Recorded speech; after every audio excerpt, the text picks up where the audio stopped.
The Jersey Swap podcast is sponsored by Apollo Home. Folks, if you're ready for spring, give Apollo Home a call and they can get a look at your air conditioner to make sure you're ready for the warmer weather.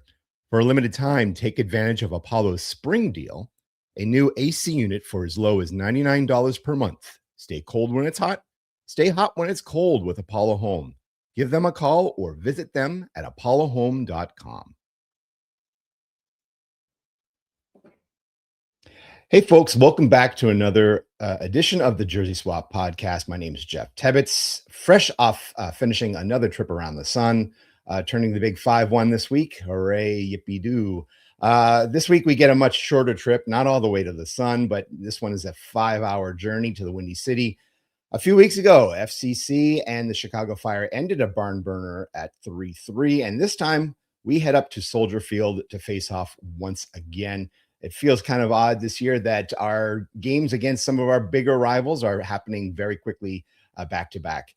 With me to talk Chi-Town is Alex Campbell, host of the CHGO Fire podcast with CHGO Sports. Let's bring him out. How are you doing this morning, Alex? I'm good, Jeff. Thanks for having me again. Good to be back. I think this is the third year in a row, at least, of popping on the Jersey Swap podcast. So always enjoy being here. Yeah, we're making a good habit out of it. It's always good to have you on to talk the Fire, and this year definitely talking more good than bad coming out of the Fire. It definitely feels like the momentum has maybe switched on our two teams, but we'll definitely cover that a little bit more. How are things going with you at the network? Yeah, things are good. We're starting to work on some World Cup planning, and hopefully we're going to have some announcements soon about our lookout for that. Yeah, obviously with both MLS and NWSL taking a bit of a break in the summer, the podcasts will go on. They'll just maybe be a little different in content. Right now from a Chicago perspective, obviously there's some competition from a Cincinnati perspective here as well. But we're hoping to see Chris Brady snag that last goalkeeper spot on the roster. Obviously, Roman Celentano is in the mix there. But to be honest, if it's him, because it's a national team rather than a club team, maybe in Chicago, we can still try to claim him, given that he, of course, is from the same hometown that Chris Brady is. Yeah. I mean, it's competition all the way. It's more of who takes the last spot on the Titanic, maybe. If depending on how positive you are about the U.S. team. We're going to have some announcements regarding the World Cup, hopefully here at CST. That does segue into a good, I think, icebreaker question here. I had asked one of our guests a few weeks ago about Chicago not hosting any of the games for World Cup. Do you feel that Chicago is missing this party, or do you feel they've sort of avoided a wrecking ball? I think it's both. Because, if you go back, the reasoning at the time for why Chicago was not in the bid to host this World Cup was because Mayor Rahm Emanuel at the time basically told FIFA, hey, we're trying to dig ourselves out of a bit of a budget deficit here. So no, we are not giving you free hotel rooms. We are not comping everything. We are not, waiving all sorts of fees and just, giving you a bunch of free stuff so you can host here, even though Chicago is, in my opinion, there's no city in America who is better suited to host something like this, between the stadium location, hotels, restaurants, transit, all those sorts of things. You can walk to Soldier Field from all the places, unlike in New York, where there's now been a weird amount of discussion about people trying to walk to East Rutherford, New Jersey. So on the one hand, it is disappointing because this is such an international city with so many communities who care really deeply about the game, that we are not hosting any games here, because I think we would host very well. On the other hand, it does feel maybe a bit of a relief that we will not have to, worry about the off-field stuff. My personal 2 cents has been that I think the soccer this summer is going to be brilliant, and I think everything else is going to be a bit of a mess. And so to avoid the mess part, I don't think we'll miss that.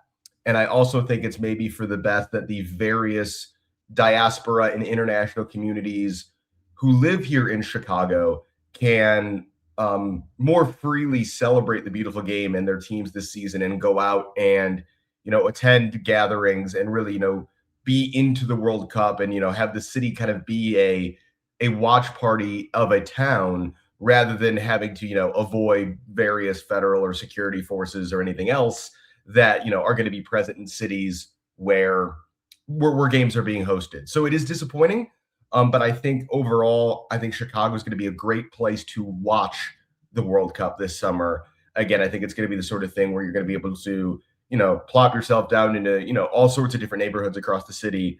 And there's going to be a lot of unique World Cup experiences going on.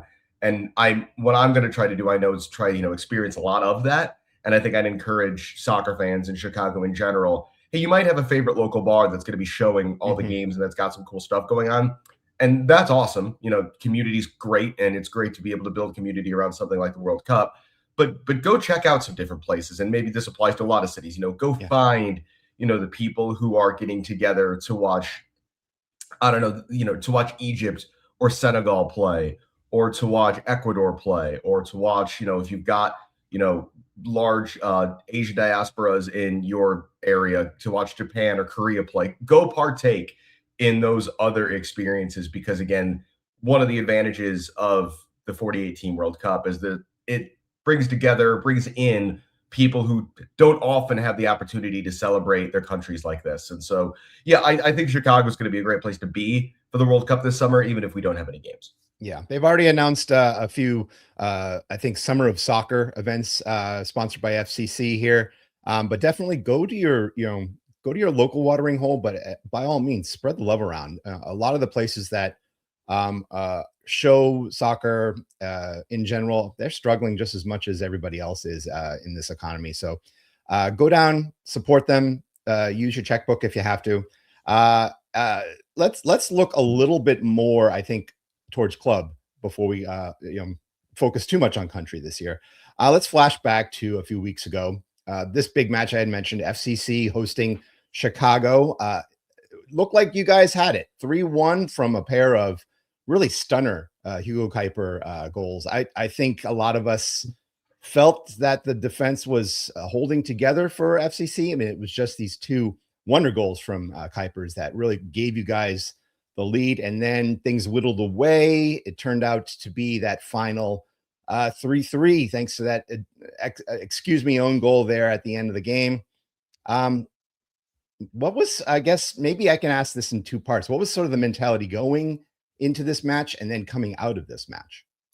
I think going in, Gregg Berhalter talks a lot about they're focused on one match at a time, even when the schedule, like it has been recently, is a little busier.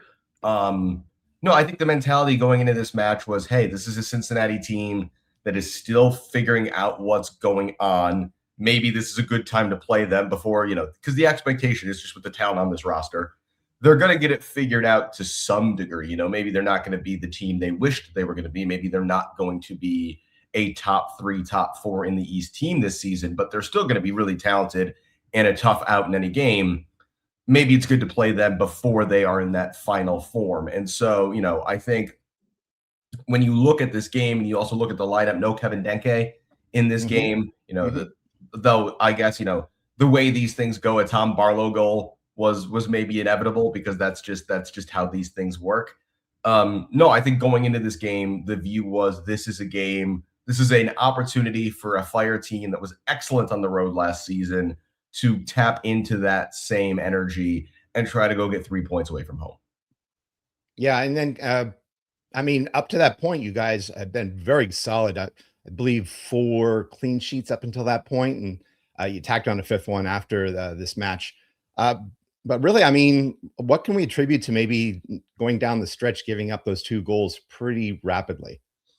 I think you saw a couple things, and I think we're learning about the Fire. This is a team that last season, a lot of people were surprised how poor they were at times defensively, because Gregg Berhalter had got a reputation as a coach that if he's going to do anything, you're going to be a team that is secure in possession, and you're going to be a team that is hard to score on. And instead, what the Fire were last year is they were not very good defensively, but when they had all their cylinders firing, they were the only attack in the league that you could put against the Fire last season was Inter Miami. Those were the 2 highest scoring teams in the league last year. Right. And so that was what the Fire were. They were a team that was largely trying to outscore you. This season, there has been market improvement on the defensive side of the ball. Some of that is due to personnel. A 20-year-old, World Cup will be starter, and Bekazeli Mbawazi of South Africa into the back line is helpful. Leo Barroso, though he's injured right now, has been healthier this season at right back. Anton Saletros coming in from Sweden into midfield, a guy who's really helped the Fire be secure with the ball. Jay Davila's a year older. And so, I think there's a lot of things there that are contributing personnel-wise, but also just, I think, system-wise, they've tweaked a few things. And so I think one of the things we learned from this FC Cincinnati game is, and we saw this again actually in the Open Cup the other night, the best defense for the Fire is to just keep doing what's working. Because what we saw in this FC Cincinnati game is they're up 3-1, and they bring in Joel Waterman for Philip Zinkernagel to go to a back three, really a back five, to try to defend the lead. And what they end up doing is they end up ceding possession. And the problem with that is that when Cincinnati have the ball more, that means Evander has the ball more. And then if Evander has the ball more, that's going to be bad for the other team. And so I think it's, the set piece defending wasn't good enough in this game from the Fire. And I just kind of think that they played into Cincinnati's hand down the stretch of this game, because in hindsight, the way to win this game was not to bunker in and try to head balls away. The way to win this game was simply to keep the ball. Yeah, it was a weird, I think, switch of the dynamic, maybe, that when you're talking about an FCC team from the past few years, they've gotten a lead and then they've held on sometimes for dear life. It does feel like a roller coaster that's out of control sometimes. In this one, it felt like it was different. You take a look at the second half numbers, and 14 shots to 3 in favor of FC Cincinnati, much higher set piece opportunities. I think there were 9 corner kicks alone for FCC. It definitely felt like Bizarro World from that perspective. And at the end, you can only push so much past Chris Brady. He did have a great game, I will admit. I think you were definitely looking at the future of at least U.S. National team between the pipes. But going back to really what you got you the 3 goals, Hugo Cuypers named man of the match according to FOTMob. Maybe looking back at this and coupling in the last game against SKC, give us the pitch for Hugo Cuypers as MVP in this early season. So the thing about Cuypers is he is maybe the best pressing forward, the best pressing striker in MLS. The guy is relentless. It's almost to a fault that like he can go out there and he will for a full 90 minutes, he's going to give you 110%. And, so you're going to see him in the 80 something minute of games running and pressing opposing center backs on the ball. That's what he is going to do. He's not elite at dropping it in combination, but he's very willing to do that. We saw that a bit in this FC Cincinnati game, and it's kind of what the Fire do against any team that plays a back three. The Cuypers in those games will tend to drift around more with the goal of moving that central center back out of position, creating space for the likes of Zinkernagel, Haile Selassie, Bamba, etc. But he's just lethal. And I mean, in this game, he was making up for some lost time. He'd been out due to concussion protocol for a couple of games. So, that's one where you're just kind of waiting to pass the necessary tests. And so, fitness wise, he was fine. Yeah. So no, he comes back into this game, and the first goals, I think Zinkernagel just hits that laser of a ball that's about waist height the entire time. Cuypers, phenomenal first touch. Swivels scores. I think Salentano was just surprised by how quickly the shot came. Yeah. And then the second one is just crazy because it's a cross from Andrew Gutman that gets, deflected way up in the air, and everyone is assuming that Cuypers is going to bring this ball down and then decide what to do with it. And instead, he goes full volley on his weak foot and curves it into the corner. Probably the best goal he scored for the Fire. No, he is the complete package. And we don't know this for sure, but I think you can't discount the idea that the reason the Fire have cooled on pursuing Robert Lewandowski is because why would you mess with this? I mean, you could go get Lewandowski. You could go get Erling Haaland. How many more goals are those guys going to score for this team than Cuypers is currently scoring? A couple, maybe, but is that worth what you lose out of possession? Is that worth the money? I don't think it is. And so, no, I think if the Fire are going to go spend big this summer, they would be much better off going and finding somebody creative, somebody who have more of a number 10 type who can feed Cuypers and the other players, because really the Fire don't have anybody in the midfield engine room who you would call a creative player. Even Andre Franco, once he's back, he's a lot more like Anton Saletros in profile than he is, Philip Zinkernagel. And so, yeah, I think, Cuypers, the scoring race is going to be tough. Sam Surridge is just, banging him in for fun. As long as Messi's in the top 5, he's going to be the odds-on favorite to win the MVP, unless Miami, continue to just kind of stumble their way through this season. But no, I think the league, now that the Fire are better, I think the league has to be on notice that, that Cuypers is one of the best number nines in this league. I mean, I think if you want to rank them, he's up there, and it's him, it's Surridge, it's Petar Musa in Dallas. And I think those are probably the top 3 right now.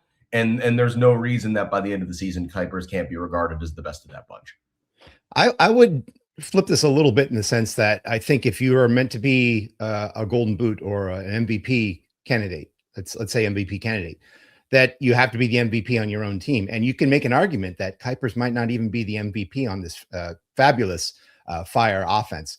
You're looking at Zinkernagel, you're looking at even Chris Brady, once again, holding things together at the back. Could you make arguments for any of the other players on the Fire as being the MVP for this team?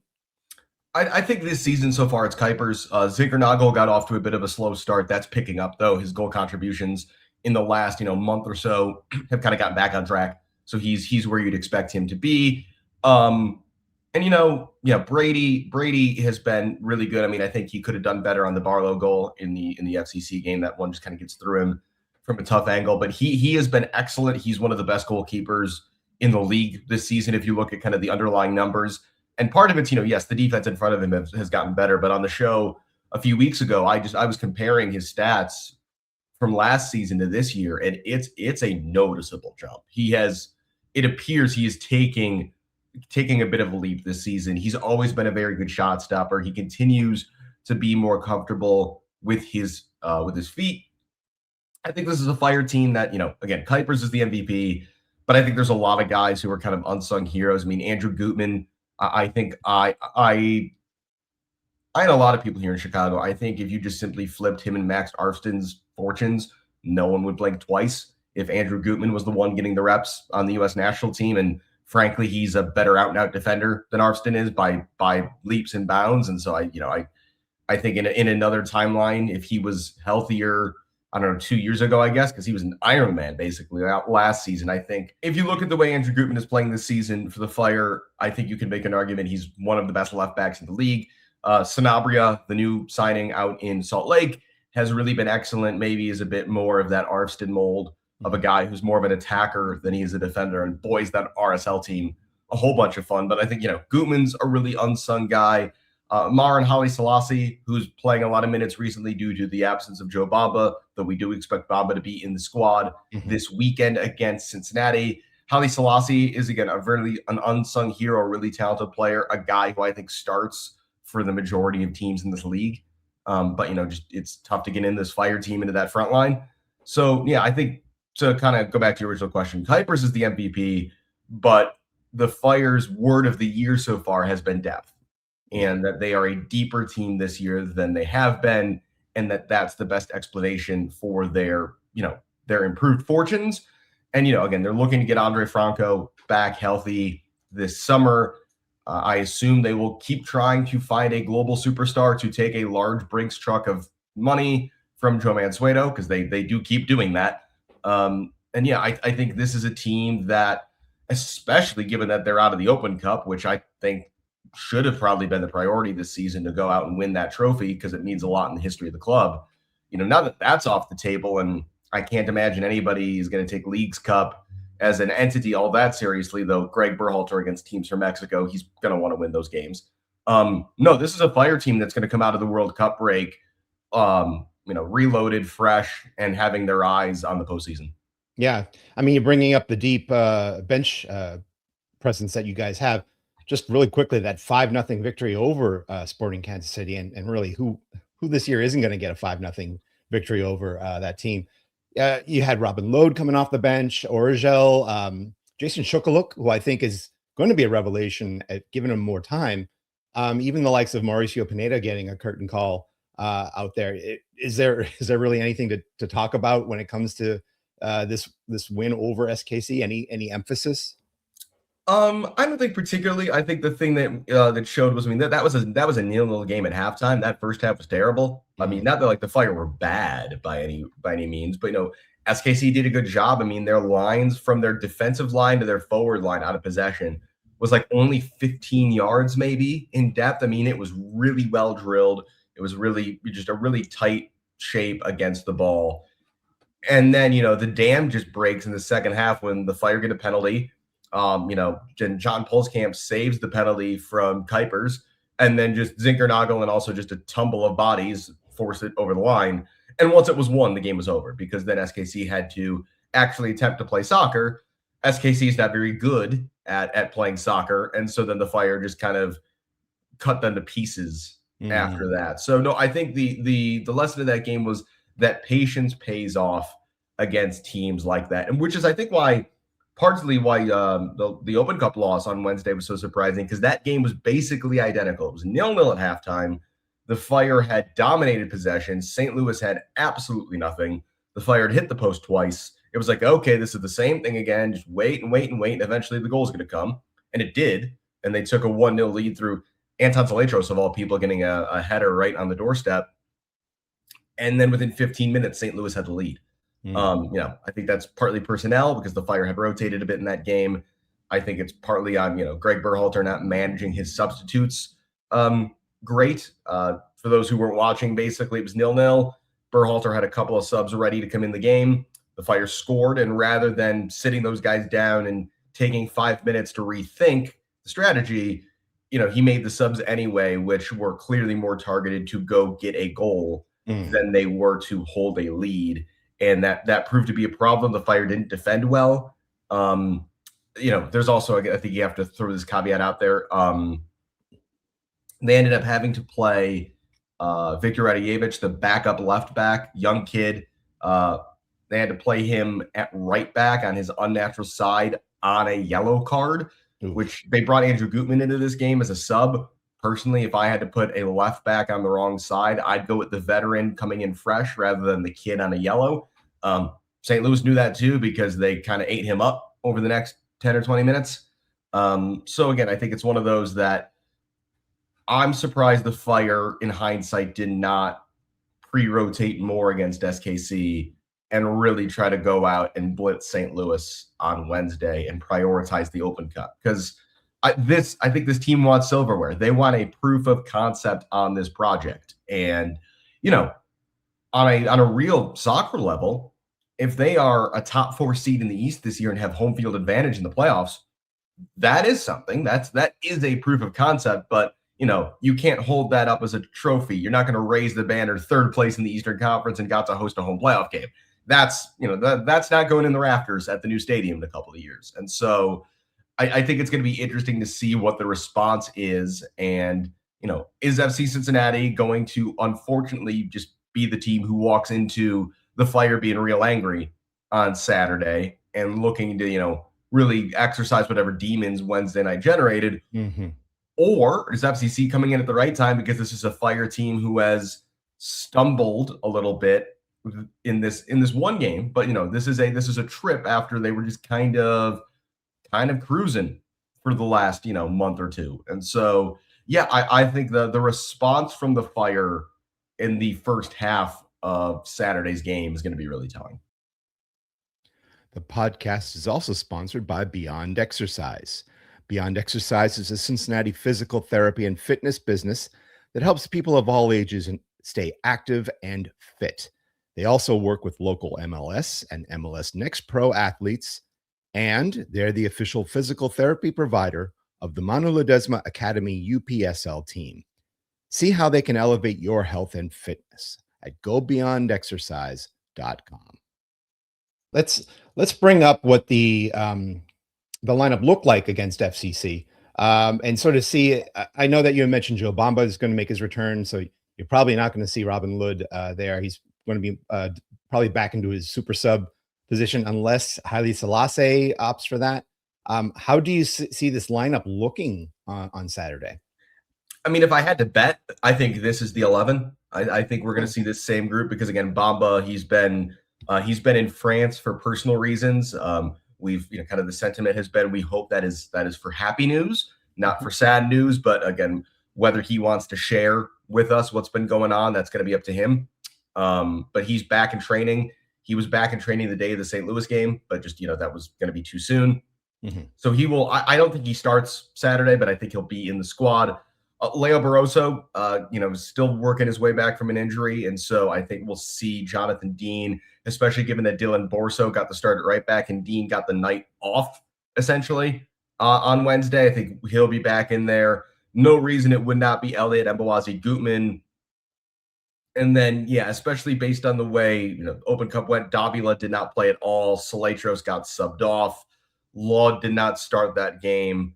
If I had to guess, that 11 from the Cincinnati game, the only change, actually, okay, no, I'm thinking of the Sporting Kansas City game when Pouso de Dijon got to start. But no, if I had to guess, I think this is the team that the Fire will play against Cincinnati on Saturday. The only question, and it's going to be interesting to see how Laud is used because Laud comes in as a sub on Wednesday, and he's in an attempt to play out from the back in a position he's not really that comfortable in being that deep. He gives the ball away really cheaply in the Fire zone 18. St. Louis score shortly thereafter. I'm interested to see if he starts, and if he does start, is he the guy up front alongside Cuypers, or is it Haile Selassie up there alongside Hugo, who's got that license to roam? And then we see Laud being something between a left-sided midfielder and a member of that midfield three, because of course in possession you're going to get Gutman overlapping, and Mbawazi has already shown he is more than capable of covering that space in behind when Gutman gets forward. Yeah, we'll see how the lineup looks, and it also, I mean, I honestly, and this might be an intangible, playing a game at SeatGeek Stadium. I believe at the lower capacity stadium that they had been playing at Bridgeview all this time, and then switching to back to Soldier Field. I wonder if that plays any sort of reasoning, a small underlying reason why Wednesday went the way it did. A different change of pace. The pitch on Wednesday was not great. Both teams were slipping on it a lot. I mean, the primary tenant now is a rugby team. And I was on the St. Louis press conference afterwards because I was covering the game for the Cup.us, and so I had to go consult with the winning team on the evening. And so I'm not sure what Gregg Berhalter said about it, but Yoann Demey, did note that, hey, the service was a little rough. And that's kind of the reality at SeatGeek. No one's going to miss SeatGeek. And we don't know how many more games the Fire will play there. As far as we know, all of the Leagues Cup games this summer will be played in that stadium. There's going to be a couple regular season home games near the end that will inevitably be played there. The Bears schedule is due any day now. The NFL schedule is supposed to be coming out quite soon. And so once that happens, then we'll get some updates on what games might get moved. And then the question is, are the Fire going to have to play postseason games there, which I mean, they did last year, and obviously they beat Orlando, but then they lose to Philadelphia. I understand why that might be the choice, but again, if the service is going to be like that, and I think we saw this on Wednesday, the Fire are a team who want to play the ball on the deck, and they want to work in quick combination. It's harder to do because the service at Soldier Field these days, especially for the period of the season between when the grass first gets replaced and when the Bears show up, it's a great surface. It really is now. Ever since the Fire and the Bears got the Park District to switch the type of grass they were using a couple of years ago. And so, the way they play on that Soldier Field surface, they can't really do it on this SeatGeek Stadium service, which again, it's going to be something the Fire have to think about. Do they have to play a little differently in that building? And is that conducive to playoff soccer? Is that a situation where, hey, we've got to go a little bit more direct and that's fine because it's knockout tournament football? Or is that kind of undercutting them and everybody's got to kind of take their lumps until the new stadium shows up? I mean, the other question there, of course, just becomes, with the Bears and the Park District, the Bears have an exclusive window either side of their games. So there is a bit of a scheduling thing here. The good news is for the Fire, this is the last time they will have to, in theory, in the postseason, worry about this, because the schedule change will solve this problem for the Fire. And it puts the playoffs in May and June, which is the best time of the year for them to be playing at Soldier Field. They'll be able to play all their playoff games there in the 26-27 season, assuming they are in the postseason, and play at home. So again, this will be the last season that's a problem. Just in totality, no one's going to miss SeatGeek, and 2028 can't come soon enough when this is no longer a problem. Yeah, right. I say that for all the people that wish that FCC has a game at Nippert Stadium. I'm like, be careful what you wish for. You know, Those we've got. games were fun. As somebody who attended a few of them, they were fun. But were they good soccer? I don't know if they were good soccer. They were fun to be at, but I would challenge anybody to go back and watch the Open Cup game against the Crew and tell me that was high level soccer being played out on that turf, because the way I remember it is that game was pretty miserable. And also it was like the scrappiest header ever, because the way FCC worked at that point was just hit balls at Jibby's head and maybe he will out jump people and head them in. And that was not a pretty game, but it, being at an Open Cup game for a then second tier team with 32,000 people, that was pretty great. But again, but that turf was bad. Yeah. I mean, it wasn't as bad as what, the Seattle Sounders play on, which, I still can't believe that's a thing, and can't believe that they might actually get rid of that grass they just put in there, because that looks great.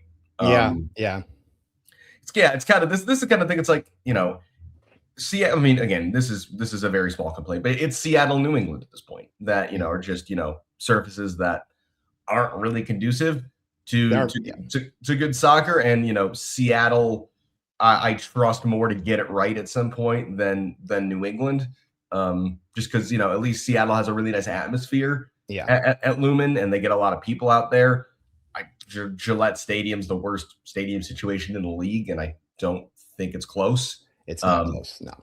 Oh, the other one to watch, and because now Emma Hayes called them out last night or the night before, was Portland. Hayes went on the record and said, I would love to come play a game here in front of these fans in this atmosphere with the national team, but as long as this surface is here, we won't do it. Yeah. I mean, New England's going to get their new stadium at some point.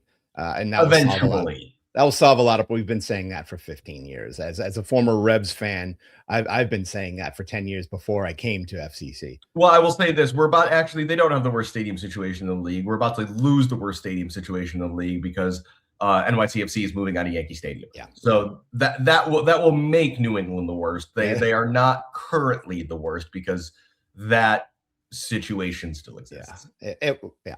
That's how it is.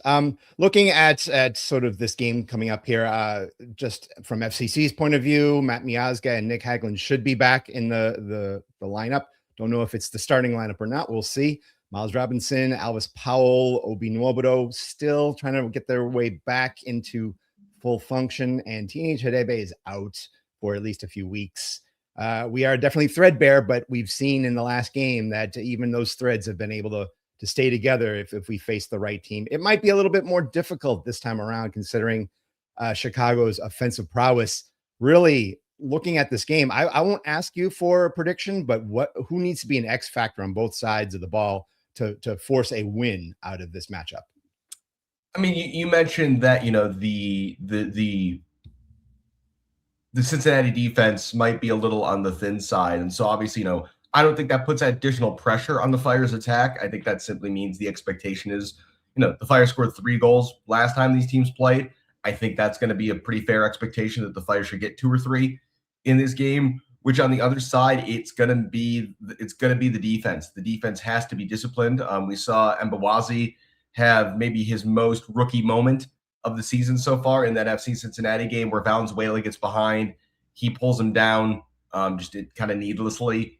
You've got to be smarter, and especially, it's not going to probably be as much Valenzuela or Tom Barlow in this game. It's going to be Kevin Danke, and that's a harder matchup. And have the Fire learned from the Evander experience in the last game? Can you take advantage of the fact that you probably consider yourself to have an advantage in the midfield And can you win the midfield possession battle? Because, I mean, this is kind of the thing I joke about with Cincinnati when I talk about them is, it's such an interesting way to build a roster because it's as if, they spent all the money on strikers and center backs and then kind of forgot that there's a middle portion of the field that tends to be important. And so I think, there's a couple layers. So I think on the back line, I think Mboazi's got to have a better night than he did at TQL. And I think really the question is, if the Fire get the lead, can they use that midfield advantage and can they kind of, flood the midfield? Can they, with the likes of Saletros and Davila, can they also use Lod, Zinkernagel, etc.? And can they dominate that middle of the pitch to try to deny time on the ball to Evander, to Denke? Because ultimately, Evander just piling up touches is what did them in last time. Yeah. On the FCC side, it's going to be interesting to really see what that starting lineup looks like. If you hold on to Miazga and Hagelin and have them play half a game instead of a full game, do they start the game? Do they come on at halftime? My thinking is they're going to be probably starting one of them and then bringing the other on at halftime, meaning that you're going to see Andre Chirilla out there again. He's been named as finally a homegrown player. He's made that transition from the academy all the way up to the first team. He showed a lot of grit and a lot of post-match composure. For someone that played 90 minutes against a team like Red Bull and looked solid doing it, he looks the part in the post-match scrum. He's composed. He knows what he's talking about, and the lights aren't in his face yet. He's definitely very humble for it. So if he gets this start again and gives you another 90 minutes where he can show off whether or not he can be in the back at the center spot, or if he works alongside the likes of Miazga and Hagelin and gets into his natural position as left center back, that's sort of the X factor I want to see right there. If it could be the difference between a 3-2 loss and a 3-3 draw again. Yeah, no, and that's going to be interesting. Obviously, he's gotten some national praise for a guy who looks really promising. Seems like a guy who's going to get his name on the 22 under 22 list later this season if all continues to go well there. And that makes it interesting to see from a Fire perspective. Again, what does the movement of the forwards look like? If you've only got one of the big guys out there, in that first half, Cuypers' main job might just be to move that guy out of the middle and just simply to get whoever that is out of there. And also, if you've got a young kid on the left side of the back three, you're going to see Zinkernagel and you're going to see Haile Selassie probably trying to run at that guy. And so, yeah, again, I think the Fire are going to view the importance of starting fast in this game. And then, because then the ultimate question is, can they be more comfortable against the Cincinnati team when they have a lead? And just, I'm interested from the jump how they approach Evander.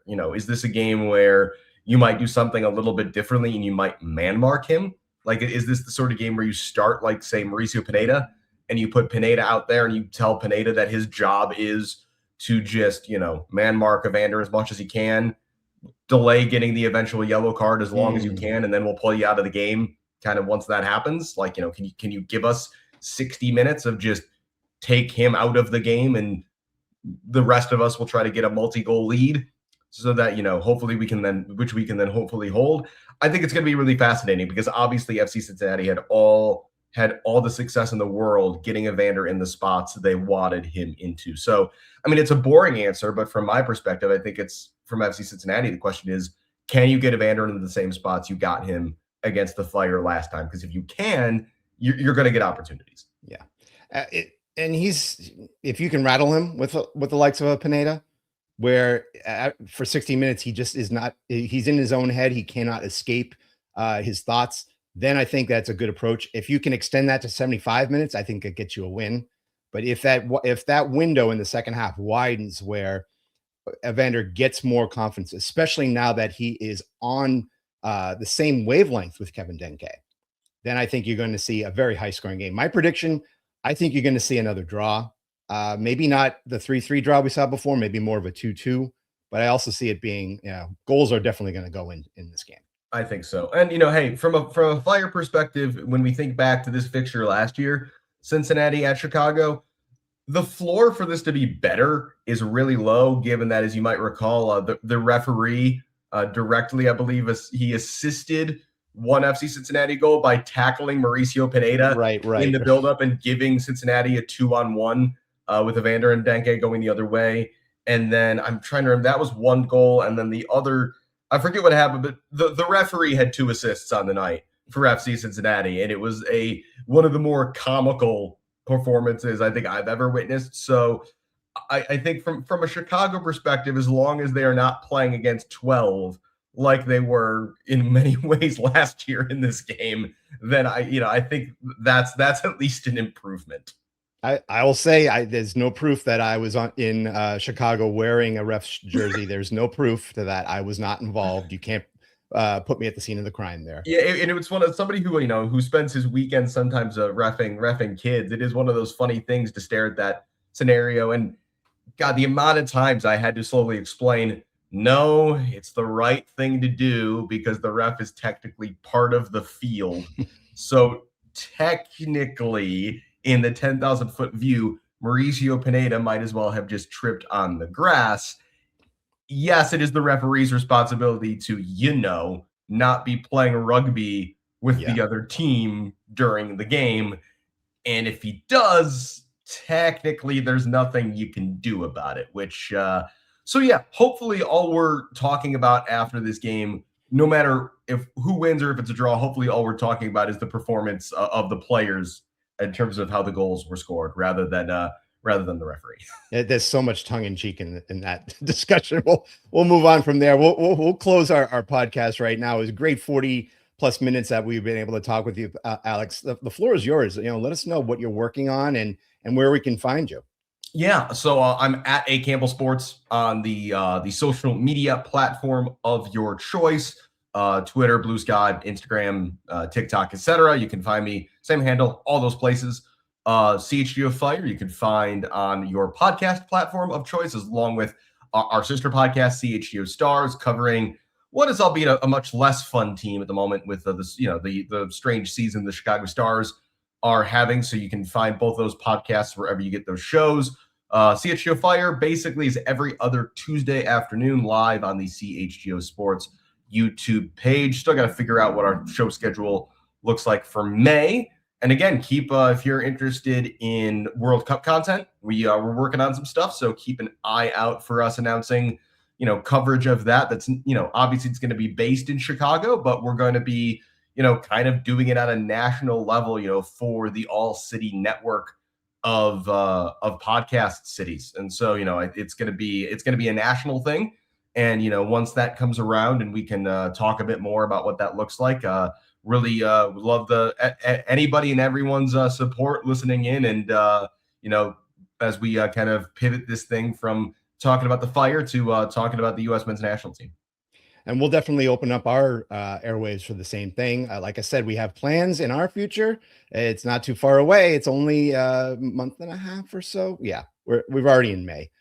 So, hey, if you guys want to know more about that, listen to us. Follow us at CincinnatiSoccerTalk.com. You can go on all the socials. We're on X. We're on Blue Sky. We've got all of that stuff as well. If you want to give us feedback about how well we're not doing, go on feedback at CincinnatiSoccerTalk.com. And once again, go on all of our platforms, Apple, all of the platforms have our live show and what you're listening to right now. So definitely tune in.